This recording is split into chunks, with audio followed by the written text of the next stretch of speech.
Welcome back to my channel. We are on the third day of how QC changed my life. I'm excited to kind of jump in, so let's get to it, right? Okay. How do I charge for my event and wedding planning services? Easy, sis. I got packages. My packages come with a set amount of hours, schedule for communication systems, billing analysis. It comes with everything standard. If you would like to customize or change things up, I have an hourly rate. I do track everything that I do because I am a planner that wants to stay true to my time, and that can be difficult for planners. We are human just like everyone else. So just make sure that your prices reflect the amount of time that you're putting in to your project. So for me as an event and wedding planner, I have my packages set according to the amount of time that it's going to take. So if you're a partial planning wedding client or partial planning event planning client, I'm sorry, this is very wordy. If you're looking for a partial package, it's more than likely going to reflect the least amount of hours aside from maybe day of coordination. If you're wanting full planning, for example, that will be more expensive because I will be required to do a little bit more time in planning. But yeah, stick to your prices because sis, you got to get your coins, or family, you got to get your coins, okay? You got to get your coins.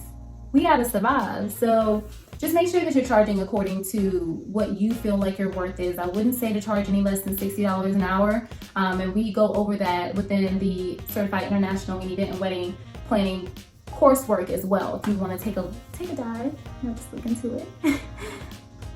Okay, so how do I set my fees for different types of services? We went over this already just because my prices across the board are standard. If you're getting partial planning, it starts out at $1,700. If you're getting full planning, it starts out at $2,200. With design, I will have to provide a quote.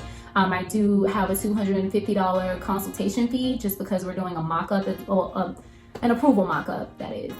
So it really just depends on how you want to structure your business. But me personally, I have a standard price across the board for all planning according by time.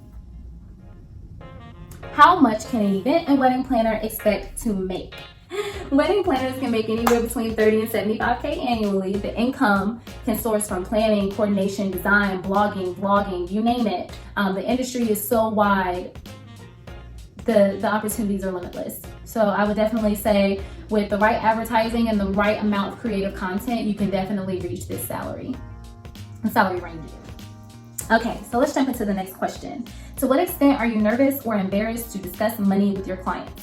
I will say I began very timid because I grew up with people saying that money makes people act funny. I don't know if you all have heard this or not, but it's something that I've noticed that, people tend to get a little bit uneasy when you're talking about funding, especially spending money, because no one likes to spend money. We like to get money, but we don't like to spend money.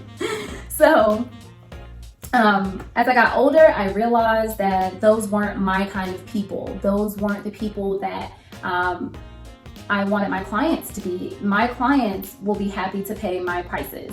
So I basically grew the confidence, and it wears well on my business. And I'm not ashamed of my prices. I advertise them on my website. I love the fact that my clients and I have the right expectation from the very beginning, and that's what matters the most. Okay, next question. How do you handle clients who press for discounts? I do not believe in lessening my prices. I've been there, done that. I simply refer them to a helpful place that can help them for who they're looking for. Again, every client is not my client, and my clients are willing to pay my prices. Last question is, how do you set up deposits and payments for larger scale events? I have payments set on automation. So it's really important that you have some kind of client management system so that you're not having to operate all of this on your own. Now, this is information, like I said before, QC Event School is the start. You do have to apply knowledge afterwards, the same way that you would do for any route of education that you choose. You have to keep practicing and keep learning afterwards. So yeah, that's how I do it. I have it set up on automation. Clients are subject to have payment upon the agreement date stated in our terms.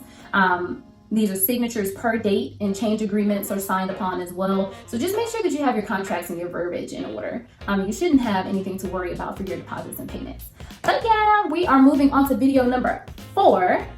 with how QC Event School changed my life. Stay tuned.